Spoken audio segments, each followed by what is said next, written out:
Hello നമസ്കാരം. നിങ്ങളും നിങ്ങളുടെ പേഴ്സൺ ഇപ്പോൾ ഒരു നോ കോണ്ടാക്ട് സിറ്റുവേഷനിലാണ്. അതല്ല നിങ്ങൾക്ക് അറിയില്ല ഈ പേഴ്സന്റെ മനസ്സിൽ ഇപ്പോൾ എന്താ നടക്കണേ വെച്ചാൽ ഈ റീഡിങ് നിങ്ങൾക്ക് വേണ്ടിയിട്ടാണ്. ഇതൊരു ക്വിക്ക് റീഡിംഗ് ആണ്. അപ്പോൾ എന്താണ് ഈ പേഴ്സന്റെ മനസ്സിലുള്ള തോട്ട്സ്, അവർക്ക് എന്താണ് നിങ്ങളോട് പറയേണ്ടത്, ഇപ്പോൾ അവരുടെ മെസ്സേജ് എന്താ വെച്ചാൽ I new exactly what I was doing. അപ്പോൾ ഈ പേഴ്സൺ ആൻഡ് നിങ്ങളുടെ ഇടയ്ക്ക് എന്തോ ഇഷ്യൂസ് ഉണ്ടായിട്ടുണ്ട്. പക്ഷേ ഈ പേഴ്സണ് അറിയണ്ടായിരുന്നു അവർ എന്താ ചെയ്യണമെന്ന് പറഞ്ഞാൽ അത് അറിഞ്ഞിട്ടാണ് അവർ അങ്ങനെ ചെയ്തത്.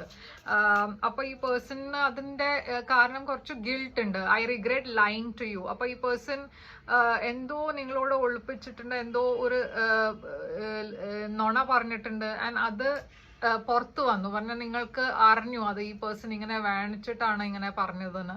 അപ്പോൾ അവർക്ക് അതിന് വേണ്ടിയിട്ട് കുറെ കുറ്റബോധമുണ്ട്, അവർക്ക് കുറെ റിഗ്രറ്റ് ഉണ്ട് അതിനെ കുറിച്ച്. അപ്പോൾ അവർ ഡെഫിനറ്റ്ലി കുറെ ഗിൽട്ട് ഫീൽ ചെയ്യുന്നുണ്ട്. It was my fault but I blamed you. അപ്പോൾ അവർ ആ സമയത്ത് നിങ്ങളെയാണ് ബ്ലെയിം ചെയ്ത്, എല്ലാം ബ്ലെയിം നിങ്ങളുടെ മുകളിലിട്ടു.